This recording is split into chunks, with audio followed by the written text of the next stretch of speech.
யோசுவாவின் புஸ்தகம் 24வது அதிகாரம் அதனுடைய 15வது வசனத்தை வாசிக்கலாம். கர்த்தரை சேவிக்கிறது உங்கள் பார்வைக்கு ஆகாததாய் கண்டால் பின்ன யாரை சேவிப்பீர்கள் என்று இன்று தெரிந்து கொள்ளுங்கள். நதிக்கு அப்புறத்தில் உங்கள் பிதாக்கள் சேவித்த தேவர்களை சேவிப்பீர்களோ? நீங்கள் வாசம் பண்ணுகிற தேசத்து குடிகளாகிய எமோரியரின் தேவர்களை சேவிப்பீர்களோ? நானும் என் வீட்டாருமோ என்றால் கர்த்தரையே சேவிப்போம். இந்த யோசுவா என்கிற ஊழியக்காரன் அவர் பேசுகிற அவர் உதித்ததான வார்த்தை, நானும் என் வீட்டாருமோ என்றால் கர்த்தரையே சேவிப்போம் என்று சொல்லி இந்த ஊழியக்காரன் சொல்லுவதை நாம் இங்கே வாசிக்கலாம். நாமும் அநேக இடங்களிலே இந்த வேத வசனத்தை நம்முடைய ஜெபங்களிலே உபயோகிப்பது உண்டு. நானும் என் வீட்டாருமோ என்றால் கர்த்தரையே சேவிப்போம் என்று சொல்லி நம்முடைய ஜெப வாழ்க்கையிலே அதிகமாய் உபயோகப்படுத்துகிற ஒரு வசனம், ஒரு தேவனுடைய வார்த்தை. ஆராதனை வேளையிலும் கூட இந்த பாடல்களை பாடி நானும் என் வீட்டாருமோ என்றால் கர்த்தரை சேவிப்போம் என்று சொல்லி நாம் பாடல்களை பாடி ஆண்டவரை ஆராதிக்கிறது உண்டு. இதனுடைய முழுமையான அர்த்தம் என்ன என்பதையும், இந்த தேவ மனிதன் நானும் என் வீட்டாருமோ என்றால் கர்த்தரையே சேவிப்போம் என்று சொல்லி சொல்லுவதற்கான காரணத்தையும் நாம் அறிந்து கொள்வோமானால் இந்த உலகத்திலே நாம் இந்த வசனத்தை போல வாழ்வதற்கு அது பிரயோஜனமாக இருக்கும். இந்த யோசுவாவை பற்றி நமக்கு நன்றாக தெரியும். இவன் மோசையோடு கூட ஊழியக்காரனாய் ஊழியம் செய்து வந்த ஒரு உடன் ஊழியக்காரன் தான் இந்த யோசுவா. இந்த யோசுவா சொல்லுகிறார், நான் என் ஆண்டவராகிய மோசே செய்த அந்த தேவனை போல, அந்த மனுஷன் அந்த மோசே ஊழியக்காரனாகிய மோசே செய்ததை போல இல்ல, என்னுடைய முற்பிதாக்கள் செய்ததை போல அல்ல, நான் செய்ய போகிற காரியம் வித்தியாசமானது, நான் செய்த காரியம் வித்தியாசமானது. அது என்னன்னா, நானும் என் வீட்டாருமோ என்றால் கர்த்தரையே சேவிப்போம். எங்களுடைய பிரதான நோக்கம், எங்களுடைய குடும்பத்தின் பிரதான நோக்கம், எங்களுடைய குடும்பத்தின் தலையாய நோக்கம் என்னன்னா, எங்களுடைய குடும்பம் அனைத்தும், எங்களுடைய குடும்பத்தில் இருக்கிற எல்லா உறுப்பினர்களும் சேர்ந்து எங்களுடைய ஆண்டவரை நாங்கள் ஆராதிக்கணும்.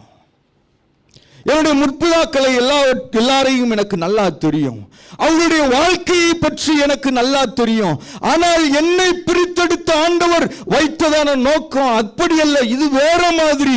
அதை அறிந்த இந்த யோசுவா சொல்லுகிறார், நானும் என் வீட்டாருமோ என்றால் அந்த கர்த்தரை மாத்திரம் சேவிப்போம், வேற யாரையும் சேவிக்க மாட்டோம். வேற யாரையும் நாங்கள் சேவிக்கிறது இல்லை. இந்த செங்கடலை தாண்டி மோசேயோடு கூட சேர்ந்து அநேக இஸ்ரவேல் ஜனங்கள் செங்கடலை தாண்டி மேலே வர்றாங்க. இந்நாள் வரைக்கும் மோசேயோடு கூட சேர்ந்து தன்னுடைய பிரயாணத்தை அந்த எகிப்து தேசத்தில் இவர்கள் தொடங்கினார்கள். அப்போ மோசே, இந்த யோசுவா மோசே செய்ததான சகல அற்புதங்களையும் அவர் பார்த்தார். என் ஆண்டவனாகிய மோசேயை வைத்து கர்த்தர் செய்த அதிசயங்களும் அற்புதங்களும் ரொம்ப பிரமாதமாக இருந்தது. என்ன, மோசேட்ட ஆண்டவர் ஒரு கோலை கொடுத்திருந்தாரு. அந்த கோலை கொண்டு போய் பார்வோனுக்கு முன்பதாய் போட்டால் அந்த கோல் பாம்பாய் மாறும். அப்பேற்பட்ட ஒரு பெரிய ஒரு ஊழியக்காரன் தான் என் ஆண்டவனாகிய மோசே. அவருடைய கையில் இருந்து போட்ட கோலை போல அந்த மந்திரவாதிகளும் கோலை போட்டார்கள். அப்பொழுது அந்த கோலும் பாம்பாய் மாறினது. ஆனால் என் ஆண்டவனுடைய கோல் அந்த பார்வோன் மந்திரிமார்கள் போட்ட கோலை விழுங்கிற்று. இப்பேற்பட்ட பிரமாதமாய் ஊழியம் செய்கிற ஊழியக்காரன் தான் என் ஆண்டவனாகிய மோசே என்கிற ஒரு ஊழியக்காரன். அவருக்கு உடன் ஊழியக்காரனாய் நான் ஊழியம் செய்து கொண்டிருக்கிறேன். இந்த கோலை வைத்து அவர் நீட்டி செங்கடலை பிளந்து தேவ ஜனங்கள் எகிப்திலிருந்து இஸ்ரவேலுக்கு பிரயாணம் பண்ணுவதற்கு ஒரு பெரிய அற்புதமாய் ஆண்டவர் பயன்படுத்தின ஊழியக்காரன் தான் என் ஆண்டவனாகிய மோசே.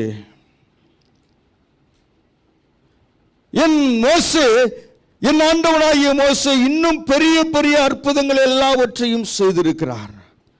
தன்னுடைய கரத்தில் வைத்திருக்கிற கோலை வைத்து அநேக காரியங்களை செய்தார். கண்மலைக்கு முன்பதாய் நின்று அடித்து அதிலே இருந்து தண்ணீர் வரவழைக்க செய்தார். அவர் ஜெபம் பண்ணினா ஆண்டவர் அவருடைய ஜெபத்தை கேட்பார். ஒரு பெரிய ஊழியக்காரனுடைய மத்தியிலே அவனுக்கு உடன் ஊழியக்காரனாய் தான் நான் வாழ்ந்து கொண்டிருக்கிறேன். இப்பேற்பட்ட சூழ்நிலையில அந்த செங்கடலை தாண்டி அவர்கள் வந்த உடனே அப்பொழுதுதான் முதலாவது யுத்தம் ஆரம்பிக்கிறது. முதலாவது யுத்தம் இவர்கள் செய்கிறார்கள்.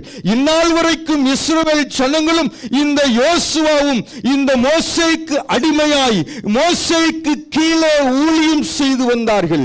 இப்பொழுது இந்த மோசே சொல்லுகிறார் யோசுவாவை பார்த்து, யோசுவா, நமக்கு எதிராய் ரெவித்தீமிலே பாளையம் இறங்கியிருக்கிறார்கள் ஒரு கூட்டம், நம்மோடு கூட யுத்தம் செய்ய வேண்டும் என்று சொல்லி ரெவித்தீமிலே ஒரு கூட்டம் பாளையம் இறங்கி இருக்கிறது. இந்நாள் வரைக்கும் யுத்தத்தை பார்க்காத ஜனங்கள், இந்நாள் வரைக்கும் மோசேக்கு கீழே இருந்து மோசே செய்த அற்புதத்தை கொண்டு தாங்களும் அதிலே பலனடைந்த பிள்ளைகள் இப்பொழுது முதலாவதாக யுத்தத்தை பார்க்கிறாங்க. இந்த ரெவித்தீமிலே யுத்தத்தை அவர் யுத்தம் செய்வதற்கு ஒரு கூட்டம் வந்து நின்று கொண்டிருக்கிறது. அப்போ மோசே பார்த்து யோசுவாட்ட சொல்றாரு, யோசுவா, நீ போய் இந்த யுத்தத்தை நடத்து. யோசுவா, நீ போய் இந்த யுத்தத்தை முன்னின்று நடத்து. நானும் என் சகோதரனாகிய ஆரோனும் ஊரும் இந்த மலை உச்சியில போய் நாங்கள் ஜெபம் பண்றோம், நீ போய் யுத்தத்தை நடத்துன்னு சொல்லிட்டாரு. ஆண்டவனே, நான் உம்முடைய கரத்தில் இருக்கிற கோல் செய்த அதிசயத்தை நான் இந்நாள் வரைக்கும் பார்த்திருக்கிறேன். உம்முடைய கரத்தில் இருக்கிற கோல் செய்த சகல அற்புதங்களையும் நான் பார்த்திருக்கிறேன். இன்றைக்கு யுத்தம், முதலாவது யுத்தம் இஸ்ரவேல் ஜனங்களுக்கு. நீரோ நானும் என்னுடைய சகோதரனாகிய ஆரோனும் ஊரும் மேலே போய் ஜெபம் பண்ணுகிறோம், நீ யுத்தத்தை முன்னின்று நடத்து என்று சொல்லுகிறீரே என்று சொல்லி அவன் இருதயத்திலே யோசித்தவனாய் அந்த யுத்தத்தை செய்வதற்கு அவன் முற்படுகிறான். தன் ஆண்டவனாகிய மோசே சொன்னபடியாகவே, தன் ஆண்டவனாகிய மோசே சொல்லினபடியாகவே தன்னோடு கூட இருக்கிற ஒரு சில ஜனங்களை அவன் ஏற்படுத்தி கொண்டு அவன் யுத்தத்திற்கு முன்னால போகிறான். இப்படி இந்த யோசுவா அவனுடைய சொற்படி கேட்டு கடந்து சென்ற அந்த யோசுவா தனக்கு எதிரே ரெவித்தீமிலே பாளையம் இறங்கி இருக்கிற அந்த அமலேக்கியரை அவன் தன்னுடைய கையில் இருக்கிற பட்டய கருக்கினால் ஒன்றுமில்லாமல் அவர்களை சங்கரித்தான் என்று சொல்லி வேதம் சொல்லுகிறது. இப்படி நான் இந்நாள் வரைக்கும் என் ஆண்டவனாகிய மோசேக்கு கீழே நின்று நான் ஊழியத்தை செய்து கொண்டிருந்தேன். இன்றைக்கு என் ஆண்டவனாகிய மோசேயின் கட்டளைக்கு கீழ்ப்படிந்து என் மோசே சொன்னதை போல நான் அமலேக்கியனை முறியடிக்கும்படிக்கு நான் வந்தேன். என் ஆண்டவர் என் கூட இருக்கிறாரு. நான் அவர்களை பட்டயத்தின் கருக்கினால நான் அவர்களை சங்கரிப்பேன் என்று சொல்லி சங்கரித்த இப்பேற்பட்ட ஒரு தனி மனிதன் சொல்லுகிறான், நான் இந்த தனி மனித ஊழியத்தை பார்க்கிறோம், நானும் என் குடும்பமும் சேர்ந்து ஆண்டவரை ஆராதிக்கிறதுக்கு நான் ஆசைப்படுறேன். ஒரு மறுமனையாட்டிக்கு பிறந்ததின் மூலமாய் வந்ததான அமலேக்கிய சந்ததியை ஆண்டவர் அருவருத்தார். இந்த சந்ததியை அழிப்பதில் இந்த யோசுவாவுக்கு பெரிய பங்குண்டு. பேர்பட்ட ஒரு ஊழியக்காரன் நான் தனிமையாய் என் ஆண்டவருடைய கரத்திலே பயன்படுவதை பார்க்கிலும் நானும் என் குடும்பமும் சேர்ந்து என் ஆண்டவருக்கு பயன்பட போகிறதுல நான் விருப்பமாயிருக்கிறேன். கொஞ்சம் பேரை கூட்டிட்டு போய் அந்த அமலேக்கியரை ஒன்றும் இல்லாதபடிக்கு, ஒருத்தரும் இல்லாதபடிக்கு முற்றிலும் சங்கரிப்பதற்கு பயன்படுத்தப்பட்ட யோசுவா சொல்றாரு, நான் தனி ஆளாய் என் ஆண்டவனுக்கு பயன்படுவதை பார்க்கிறோம். நானும் என் குடும்பமும் சேர்ந்து இந்த ஆண்டவருக்கு சேவை செய்வதற்கு நாங்கள் முற்படுகிறோம், நாங்கள் ஆசைப்படுறோம். எவ்வளவு ஒரு பெரிய ஊழியத்தை செய்த யோசுவா தான் ஒரு ஆள் ஆண்டவருக்கு பயன்படுத்தப்படுவதை பார்க்கலும், தனி மனிதனாய் என் ஆண்டவருக்கு நான் பயன்படுவதை பார்க்கலாம், நானும் என் குடும்பமும் சேர்ந்து ஆண்டவருக்கு ஊழியம் செய்யணும்னு சொல்லி ஆசைப்படுறான். நாட்கள் கடந்து போனது. முதல் யுத்தத்திலே யோசுவாவை கொண்டு ஆண்டவர் அங்கே வெற்றி சிறக்க செய்தார். நாட்கள் கடந்து போன பிற்பாடு மோசே செத்து போனார். மோசே மரித்து போன பிற்பாடு இஸ்ரவேல் ஜனங்கள் அங்கே அவனுக்காய் துக்கம் கொண்டாடி கொண்டிருக்கிறாங்க. இந்நாள் வரைக்கும் மோசே தங்களோடு கூட இருக்கிறார் என்கிற ஒரு சந்தோஷமும் ஒரு சமாதானமும் இந்த இஸ்ரவேல் ஜனங்களுக்குள் இருந்தது. இப்பொழுது மோசே மரித்த பிற்பாடு எல்லா ஜனங்களும் துக்கம் கொண்டாடி கொண்டிருக்கிறாங்க. அப்ப ஆண்டவர் யோசுவாவை கூப்பிடுறாரு, யோசுவா நீ பயப்படாத, நான் உன் கூட இருக்கிறேன்ப்பா, திகையாதே, கலங்காதே, நான் உன் கூட இருக்கிறேன், உன் கையை நான் பிடிச்சிருக்கிறேன்னு சொல்லி ஆண்டவருடைய கரத்தினால பிடிக்கப்பட்ட இந்த யோசுவா தன்னுடைய ஜனங்களை நடத்தி கொண்டு போகிறதற்கு முன்பதாய், இதற்கு முன்னால அவன் அந்த அமலேக்கியரை அவன் பட்டயத்தினால சங்கரித்து தேவனுடைய நாமத்தை மகிமைப்படுத்தினான். இப்பொழுது மோசே மரித்த பிற்பாடு மறுபடியும் தங்களுடைய பிரயாணத்தை அவங்க தொடங்குறாங்க. தொடங்கும் பொழுது முன்னால யோர்தான் என்கிறதான நதி இருக்குது. இப்போ இந்நாள் வரைக்கும் மோசே கரத்திலிருந்து கோலை போட்டது நிமித்தமாய் அநேக ஆசீர்வாதங்கள், அநேக அற்புதங்களை இவர்களும் அனுபவித்தார்கள் மோசேயின் மூலமாய். இப்பொழுது யோசுவா தனி ஆளா நிற்கிறாரு. நமக்கு முன்பதாக இந்த யோர்தான் நதி கரைபுரண்டோடி கொண்டிருக்கிறது. ஆனா இன்றைக்கு கோலை நீட்டுவதற்கு மோசே இல்லை. அன்றைக்கு செங்கடலில் முன்பதாய் கோலை நீட்டுவதற்கு என் ஆண்டவன் மோசே இருந்தாரு. இன்னைக்கு மோசே இல்ல. இன்றைக்கு யார் கோலை நீட்டுவா? இன்றைக்கு நாங்கள் இந்த யோர்தானை கடந்து அப்புறத்தில் போகிறதற்கு யார் எங்களுக்காய் இந்த கோலை எடுத்து அந்த நதிக்கு முன்பதாய் நீட்டுவது? எல்லாரும் துக்கம் கொண்டாடி கொண்டிருக்கிறாங்க. தங்களுடைய இருதயத்தில் இருக்கிற துக்கம் இன்னும் போகல. அன்றைக்கு ஒரு காரியத்தை இந்த யோசுவா செய்தார்.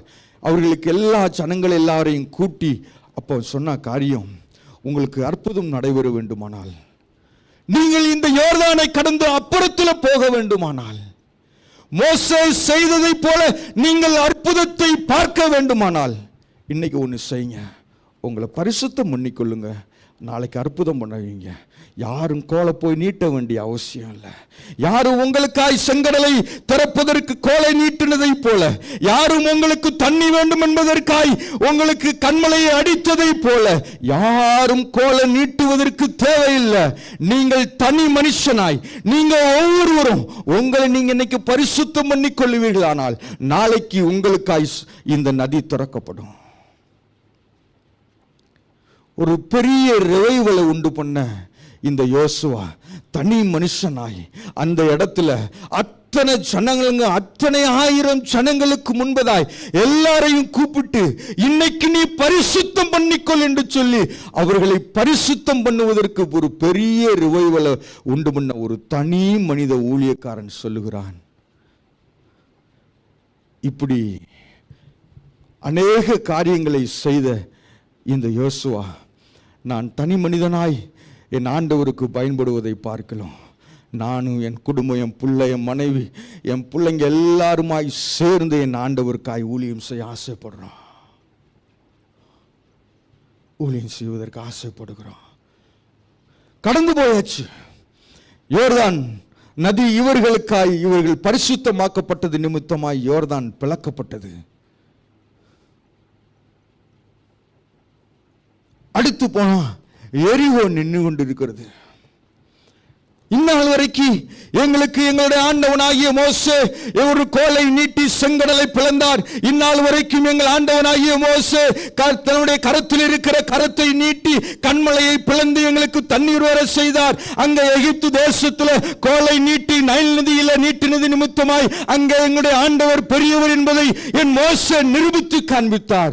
இன்றைக்கு எரிகோ கோட்டைக்கு முன்பதாய் கோலை நீட்டுவதற்கு என் மோசே இல்லை, எங்களை நடத்தி வந்த மோசே இல்லை என்று சொல்லி கலங்கிக் கொண்டிருக்கிற தேவ ஜனத்தை ஆராதிக்க கற்றுக் கொடுத்த ஒரு தேவ மனிதன் சொல்லுகிறான், நான் தனி மனிதனாய் என் ஆண்டவருக்கு பயன்படுவதை பார்க்கலாம், நானும் என் புள்ள என் மனைவி எல்லாருமா சேர்ந்து தேவனை ஆராதிக்கிறதற்கு, நானும் என் பிள்ளையும் என் மனைவியுமாய் சேர்ந்து தேவனை தொழுது கொள்வதற்கு நான் ஆயத்தம் உள்ளவனாயிருக்கிறேன்.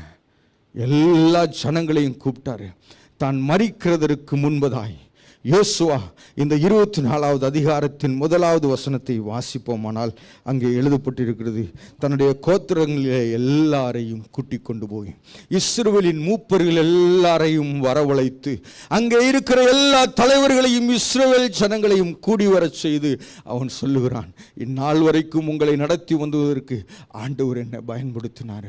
ஒரு தனியாளாய் என்னை கொண்டு இந்த ஜனத்தை நடத்துவதற்கு என் ஆண்டவர் உதவி செய்தார்.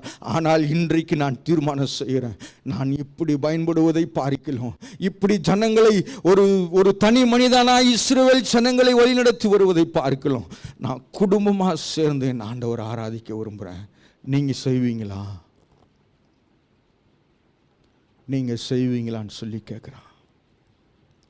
ஒரு எப்பேற்பட்ட ஊழியத்தை தேவனுடைய கரத்திலே பயன்படுத்தப்பட்ட ஊழியக்காரன் இந்த யோசுவா.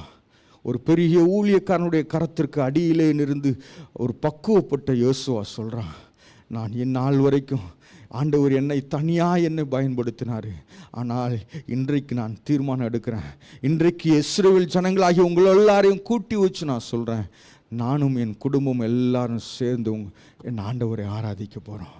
நீங்கள் சேவிப்பீங்களா? நீங்கள் சேவிப்பீங்களான்னு கேட்குறான். அநேக வேளையில் இந்த வசனத்தை நம்ம பயன்படுத்துகிறோம். ஆண்டவரே, நானும் என் வீட்டாருமோ என்றால் கர்த்தரையே சேவிப்போம் என்று சொல்லி நம்ம பயன்படுத்துகிறோம். ஆனால் நம்ம மட்டும் ஒரு சில நேரம் ஆண்டவருக்காய் பயன்படுத்தப்பட்டு கொண்டிருக்கிறோம். என் மனைவி பயன்படுத்தப்படுகிறாளா? என் புள்ள பயன்படுத்தப்படுகிறானா ஆண்டவருக்காய்? ஆண்டவர் எதற்காக இந்த பிள்ளைகளை கொடுத்தார்? ஆண்டவர் கொடுக்கும் பொழுதே சொல்லிதான் கொடுத்தார். ஏசாயா தீர்க்கதரிசியின் புஸ்தகத்தில் 8வது அதிகாரத்தில் வாசிக்க முடியும். ஏசாயா சொல்லுகிறார், நானும் என் ஆண்டவர் கொடுத்த என் பிள்ளைகளும் தான் இஸ்ரவேலில் அடையாளம். நான் மட்டும் இல்லை, என் மனைவி மட்டும் இல்லை, நானும் என் ஆண்டவராகிய கர்த்தர் கொடுத்த பிள்ளைகளும் இஸ்ரவேலிலே அடையாளங்களாக இருப்போம். இஸ்ரவேல் அடையாளங்களாக இருப்போம், அற்புதமாக இருப்போம். ஆண்டவர் கொடுக்கும்போதே அப்படி தான் கொடுத்துருக்கிறார். நமக்கு பிள்ளைகளை கொடுத்தார் என்றால், ஆண்டவர் நமக்கு மனைவி கொடுத்தார் என்றால், நம்ம எல்லாரும் சேர்ந்து அவர் ஆராதிக்கிறதுக்கு தான் அந்த குடும்பத்தை ஆண்டவர் நமக்கு தந்திருக்கிறார். எத்தனை வேலைகளில் நம்ம குடும்பத்தோடு ஆண்டவரை ஆராதிக்கிறதுல, குடும்பத்தோடு ஆண்டவருக்கு பயன்படுத்துவதில் நம்ம தவறி போயிருக்கிறோம்.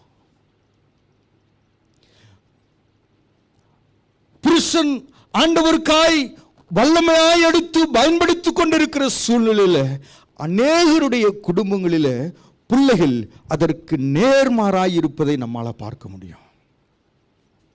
ஆனால் நான் உபயோகிக்கிற வார்த்தை, நானும் என் வீட்டாருமோ என்றால் கர்த்தரையே சேவிப்போம், நானும் என் குடும்பம் என் பிள்ளைகளும் என் மனைவியும் சேர்ந்து அந்த ஆண்டவரை ஆராதிப்போம் சொல்லி நான் சொல்லிக்கொண்டு தேவனுடைய வார்த்தையையும் தேவனுடைய ஊழியத்தையும் செய்து கொண்டிருக்கிறேன்.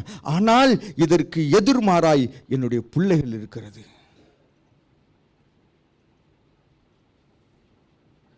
ஒரு பெரிய ஒரு ஆசாரியன், அந்த ஆசாரிய அந்த பீடத்தண்டைக்கு அநேகர் பல்வேறு இடங்களிலிருந்து வேறு வேறு இடங்களிலிருந்து ஆண்டவரை தொழுது கொள்ளும்படி அந்த இடத்துக்கு வருவாங்க. வேதத்திலே ஆதாரத்தோடு இருக்கிறது. சீகேம் என்கிறதான ஊரில் ஆண்டவருடைய ஊழியத்தை செய்து கொண்டிருக்கிற ஆசாரனாகிய ஏலி என்கிற ஒரு மனுஷன் இருந்தான். அங்கே இருந்து ராமாவிலிருந்து தன்னுடைய குடும்பத்தை கூட்டிக் கொண்டு வந்து இந்த இடத்துல அந்த இடத்துல சீகேமிற்கு வந்து தேவனை ஆராதித்து பலி செலுத்தி சொல்லுவது இந்த எல்கானாவுடைய வழக்கமாயிருந்தது. இப்படி அநேக அந்த இடங்களில் இருக்கிற ஜனங்கள் வந்து இந்த சீகேமில் இருக்கிற ஆசாரியனாகிய ஏலியின் இடத்துல வந்து அவர்கள் தங்களுடைய பலிகளை செலுத்தி விட்டு போவது வழக்கமாயிருந்தது.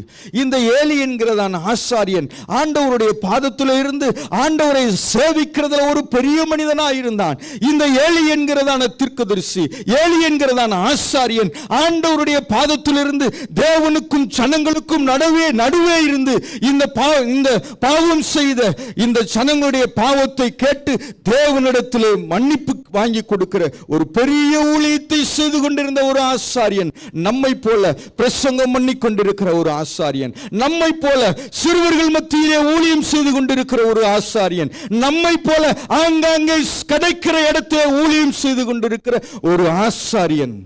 ஆனால் தன்னுடைய பிள்ளையை வளர்க்கிறதுல தவறி போனான். அவர்களும் ஆசாரியர்களாத்தான் இருந்தாங்க. அவர்களுடைய வழக்கத்தின்படி 30 வயதானால் ஆசாரியனுடைய பிள்ளைகள் அந்த ஆசாரியத்துவத்தை அவர்கள் ஏற்றுக்கொள்வார்கள். அப்படி அவர்கள் 30 வயதான பிற்பாடு தன் தகப்பனோடு கூட சேர்ந்து அந்த பலிபீடத்திலே போய் அவர்கள் தகன பலி செய்வதற்கு அங்கே பரிசுத்தம் பண்ணப்பட்ட இந்த ஆசாரியனுடைய 2 பிள்ளைகளும் இவனோடு கூட சேர்ந்து ஊழியம் செய்து கொண்டிருந்தாங்க. இப்படி ஊழியம் செய்து கொண்டிருக்கிற இந்த பிள்ளைகளை கவனிப்பதில் இந்த ஏலி தவறி போனான்.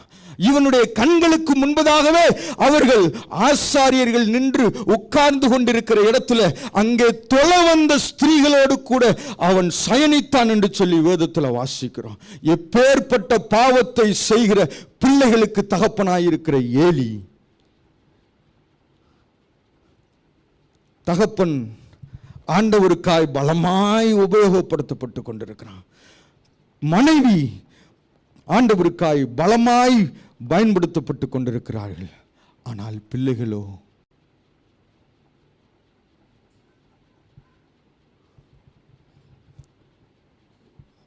வேதத்திலே ஆண்டவர் எழுதி வைத்திருக்கிறான். ஏலி தன்னுடைய பிள்ளைகள் அந்த ஆசரிப்பு கூடார வாசலிலே சயனம் பண்ணுகிறார்கள் என்று அறிந்தும் அவர்களை அவன் கண்டுகொள்ளவில்லை என்று சொல்லி வேதத்தில் வாசிக்கிறான். வேதத்தில் எழுதி வச்சிருக்கிறாங்க.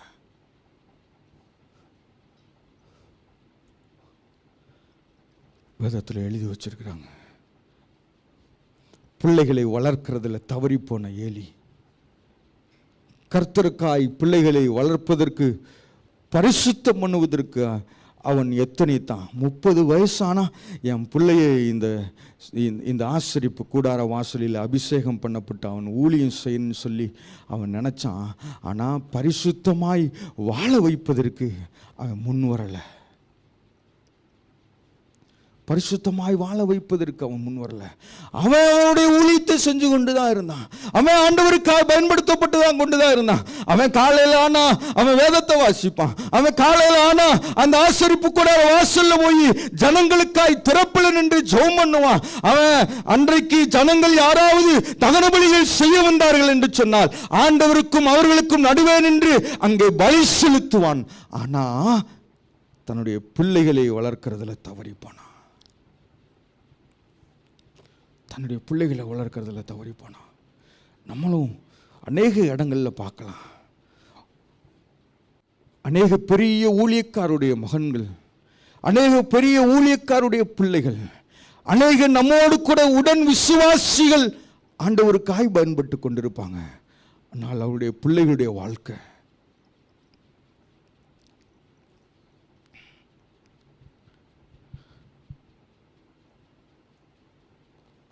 நான் அந்த இடத்துல ஒப்பனியும் பினகாசும் கர்த்தரை அவர்கள் அறியாதிருந்தார்கள் அப்படின்னு சொல்லி வாசிக்கலாம். அந்த இடத்துல ஒரு ஆசாரியனுடைய பிள்ளைங்க பரிசுத்தம் பண்ணப்பட்டு அபிஷேகம் பண்ணப்பட்டு ஊழியம் செய்வதற்கு அந்த பரிசுத்த வஸ்திரங்கள் எல்லாம் போட்டிருக்கிறாங்க. பார்வைக்கு ஒரு ஆசாரியனுடைய மகன், பார்வைக்கு ஒரு ஆசாரிய ஊழியம் செய்கிறவன். ஆனால் வாழ்க்கை கர்த்தரை அறியாத பிள்ளைங்களா இருந்தாங்க. அவங்களுக்கு தெரியும் என் ஆண்டவனாகிய கர்த்தர் பிள்ளைங்களை எப்படி இஸ்ரவேல் ஜனங்களை வழிநடத்தி கொண்டு வந்தாங்கன்னு தெரியும். அவங்க எப்படி எரிகோவை கடந்தாங்கன்னு தெரியும். அவங்க எப்படி யோர்தானை கடந்து வந்தாங்கன்னு தெரியும். ஆண்டவர் எப்படியெல்லாம் இவர்களுக்காக யுத்தம் செய்தார் என்றெல்லாம் தெரியும். ஆனால் அறியத்தக்க விதத்தில் அந்த ஏலி என்கிற ஆசாரியனுடைய பிள்ளைகள் ஆசாரியனாய் இருந்தும் ஆண்டவர் அவங்க அறியத்தக்க விதத்தில் அறியல. அதனாலதான் நம்ம வாயால நானும் என் பிள்ளைகளும் நானும் என் குடும்பமும் கர்த்தரையே சேவிப்போம்னு சொன்னாலும் இன்றைக்கு இது நம்மளுடைய வாழ்க்கையில் இந்த வாக்குத்தத்தம் நிறைவேறலை. ஏன்னா அந்த ஏலியை போல நானும் இருக்கிறதுனால, அந்த ஏலியை போல நானும் என் பிள்ளைகளை கண்டுகொள்ளாததுனால, அந்த ஏலியை போல என் பிள்ளைகளை கர்த்தருக்குள்ளா நடத்தாததுனால இந்த ஆசீர்வாதம் என் குடும்பத்துக்குள்ள இல்லை. இந்த வசனத்தை நான் தியானித்து கொண்டிருந்து ஆண்டவர் என்னிடத்துல பேசின பொழுது நான் என்னுடைய வீட்டில் இதை சொல்லலை. ஆண்டவர் என்னோட இடத்துல இப்படியாய் பேசுகிறார் என்று சொல்லி நாங்கள் வழக்கமாய் எங்களுடைய பிள்ளைகளை காலையில் எழுந்திரிச்சு ஆண்டவருடைய நாம மகிமைப்படட்டும், பிள்ளைகளை பைபிள் வாசிக்காமல் சோறு கொடுக்கறது கிடையாது, ஜெபம் பண்ணாமல் சோறு கொடுக்கறது கிடையாது. நைட்டு தூங்குறதுக்கு முன்னால் பைபிள் வாசித்தியா, ஆண்டவர் உன்ட்ட என்ன பேசினார், பிள்ளை சின்ன பிள்ளை தான், என்ன கேட்டாலும் அவள் சொல்லுவான், ஆண்டவர் உன்ட்ட என்ன பேசினார், ஜெபம் பண்ணியா. இன்னைக்கு அந்த பிள்ளைகளை நான் கர்த்தருக்குள்ள நடத்தலை அப்படின்னா இந்த ஆசீர்வாதம் என் இடத்துல தங்காது.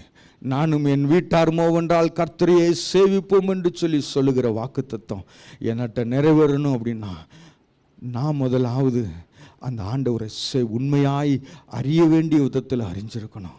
நான் 1000 பிரசங்கம் பண்ணியிருக்கலாம், நான் 1000 பாடல்களை பாடியிருக்கலாம், நான் சண்டே ஸ்கூல் டீச்சராக இருக்கலாம், நான் கொயரில் இருக்கலாம், யாராக இருந்தாலும் சரி, நான் ஆண்டவரை அறியத்தக்க விதத்தில் நான் அறியலை அப்படின்னா இந்த வாக்குத்தத்தம் என்னுடைய வீட்டில் பலிக்கவே பலிக்காது.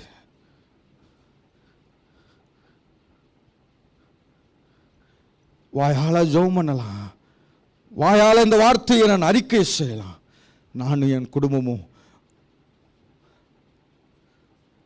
சங்கீதக்காரன் சொல்லுகிறான், என் மனைவி என் வீட்டோரங்களில் கனிதடும் திராட்சை செடி, என் பிள்ளை என் பந்தியை சுற்றிலும் இருக்கிற ஒளிவு மரக்கன்று, நான் தனியாளாய் என் தேவனுடைய வீட்டிலே ஆட்டப்பட்ட மரம் என்று சொல்லி நீங்கள் நினைக்க வேண்டாம்.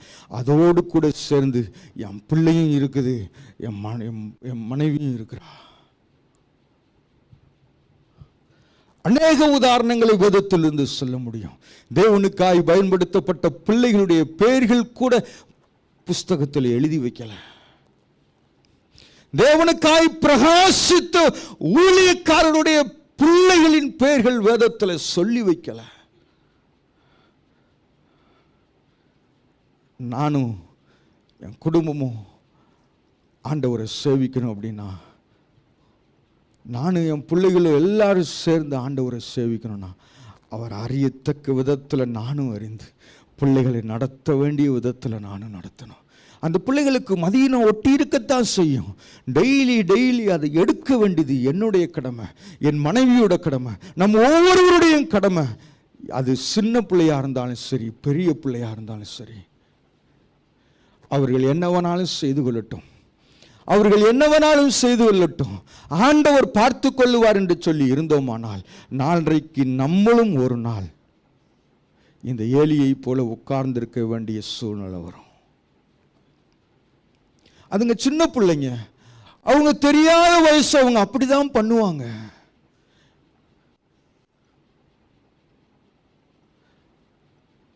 எல்லாவற்றையும் செய்வதற்கு எனக்கு அதிகாரம் உண்டு, ஆனால் எல்லாம் எனக்கு தகுதியாக இருக்காது, எல்லாம் எனக்கு தகுதியாக இருக்காது. ஆசாரியனாய் என்னை அபிஷேகம் பண்ணியிருக்கிறாரு, ஆசாரியனாய் பரிசுத்த உடையை ஆண்டவர் எனக்கு கொடுத்திருக்கிறாரு. நான் மட்டும் பயன்படுத்தப்பட்டா போதாது, என் பிள்ளைகளும் பயன்படுத்தப்படணும் இல்லையா, என் மனைவியும் பயன்படுத்தப்படணும் இல்லையா. ஆண்டவருடைய ஊழியத்தை இங்கே பாடலை பாடி ஆண்டவரை ஆராதித்து கொண்டிருக்கிறோம். எத்தனை பிள்ளைகள் தேவனை அற்றவர்களாய், தேவனுடைய மகிமையை அற்றவர்களாய், தேவனை விட்டு தூரம் போனவங்களா இருக்கிறாங்க. இதுக்கு காரணம் நான் தான். இதுக்கு காரணம் நான் தான்.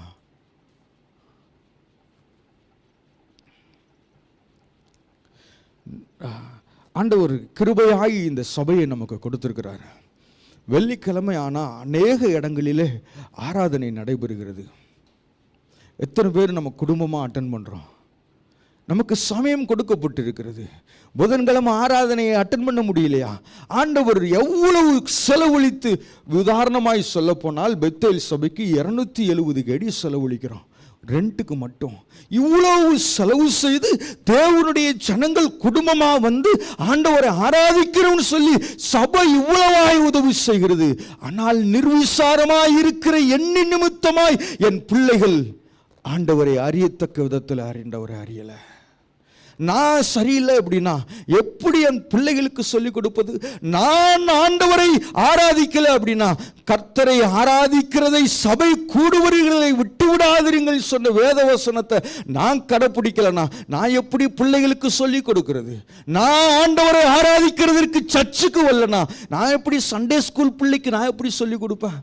என்கிட்ட கிரியை இருந்தா தானே அந்த பிள்ளைகள்கிட்ட போய் நான் சொல்லிக் கொடுக்கிற வசனம் அங்க போய் சேரும். நான் துன்மார்க்கமாய் வாழ்ந்து கொண்டு இந்த இடத்துல மைக்க பிடித்து பிரசங்கம் பண்ணினால் இது வார்த்தையாத்தான் இருக்கும், அங்க கிரியை செய்யாது. நான் ஆண்டவரை அறியத்தக்க விதத்தில் நான் அறியலை அப்படின்னா நான் செய்கிற எல்லா காரியமும் வேஸ்ட்.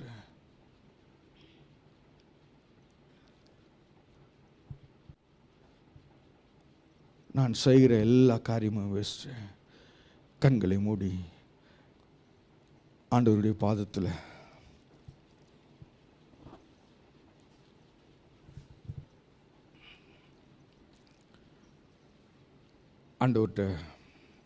ஆண்டவரை இன்னைக்கு நீங்கள் என்கிட்ட பேசியிருந்தா இந்த வசனத்திற்கு நான் என்னை ஒப்பு கொடுக்குறேன்.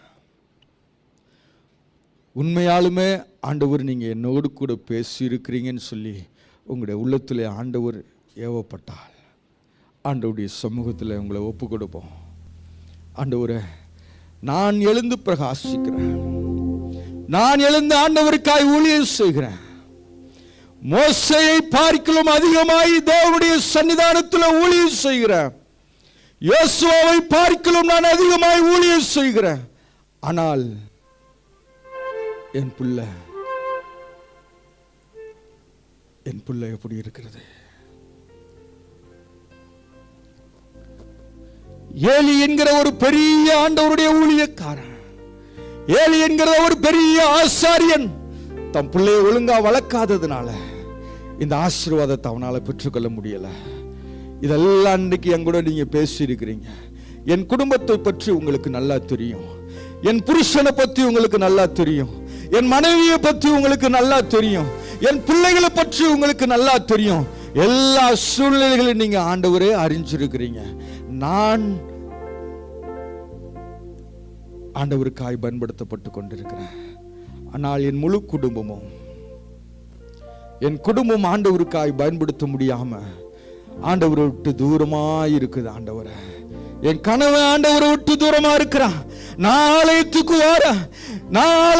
வர நானும் என் புருஷனும் வரோம். என் பிள்ளைகளை இங்க கொண்டு வர முடியல. பிள்ளைகள் படிக்க வேண்டியது இருக்கிறது. ஆகையினால பிள்ளைகளை சர்ச்சுக்கு கூட்டு வரல. எப்படி இந்த ஆசீர்வாதம் என் வீட்டில் தங்கும்? இந்த 2 மணி நேரம் வந்து இங்க இருக்கிறதுனால 100 மார்க் எடுத்து டாக்டர் சீட் வாங்குவதை வராம இருந்து வாங்குவதை பார்க்கலாம். இந்த தேவனுடைய ஆலயத்தில் 2 மணி நேரம் இருந்து என் பிள்ளை 0 வாங்கி ஆண்டவருக்காய் ஊழியம் செய்கிறது நான் பார்க்கிறது எவ்வளவு பெரிய மேன்மை, எவ்வளவு பெரிய மேன்மை.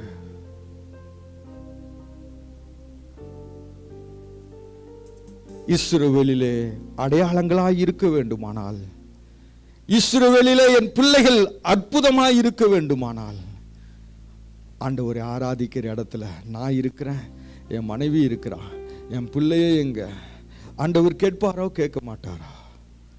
உனக்கு 2 பிள்ளைகளை கொடுத்தேன் இல்லையா, நீ ஆண்டவரை ஆராதிக்கிற, உன் பிள்ளைகளை எங்க? உனக்கு 4 பிள்ளைகளை கொடுத்தேன் இல்லையா, நீ ஆராதனை கூட்டத்துக்கு வந்திருக்கிற, உன் பிள்ளைகளை எங்க? ஜீசஸ்.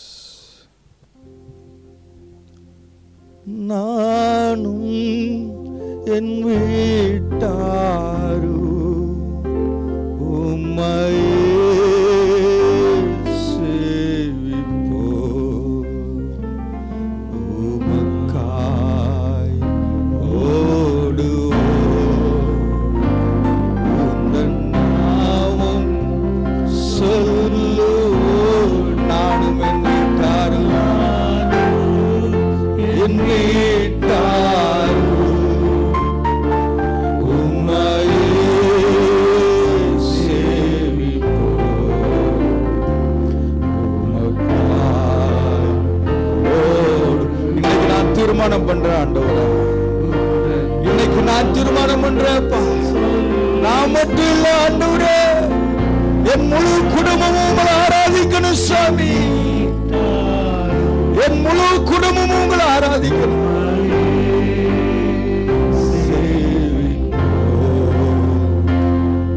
உமக்காய் ஓடுவோம், உந்தன் நாமம் சொல்லுவோம். எங்களை நேசிக்கிற நல்ல ஆண்டவரே, நல்ல வேலைக்காய் நாங்கள் உமக்கு நன்றி செலுத்துகிறோம். எங்களோடு கூட பேசி இருக்கிறீங்க சாமி, என் பிள்ளை எப்படி வளர்க்கணும்னு என்கிட்ட பேசி இருக்கிறீங்க. நானும் என் புருஷன் என் பிள்ளைங்களும் சேர்ந்து எப்படி ஆண்டவரை ஆராதிக்கணும்னு சொல்லி பேசியிருக்கிறீங்க. நானும் என் மனைவி என் பிள்ளைகளை எப்படி ஆராதிக்கணும், நாங்கள் குடும்பமாய் சேர்ந்து ஆராதிக்கணும், நாங்கள் எப்படி வாழணும் சாமி. வருகிற நாட்களில் இந்த வார்த்தையை கேட்டு விட்டு இப்படியே போய் விடாதபடிக்கு இதன்படி எங்களுடைய வாழ்க்கையை நடத்த நீர் எங்களுக்கு உதவி செய்ய வேண்டும் என்று சொல்லி மீட்பர் மறுமரட்சகருமாய் மகன் இயேசு கிறிஸ்து நாமத்தினாலே ஜெபிக்கிறோம் நல்ல பிதாவே.